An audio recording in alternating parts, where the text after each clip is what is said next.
Today, I will show you how to record audio from your computer in Adobe Audition. Start by making sure your project is open. If you want to create a new audio file, go to the top menu bar and click on New, then click on Audio File. A small box will appear. Give your file a name and click OK. Now, go back to the top menu bar and click on Edit. Hover over Preferences and click on Audio Hardware. This will open the audio settings.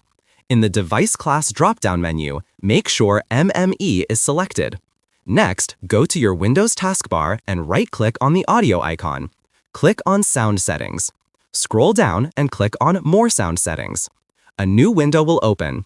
Switch to the Recording tab and look for Stereo Mix. Right-click on it and enable it. Go back to Adobe Audition. Open the default input drop-down menu and select Stereo Mix. Then click Apply. Now click on the red Record button to start recording your computer audio.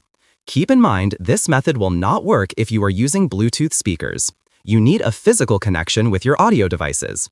That is how you record audio from your computer in Adobe Audition.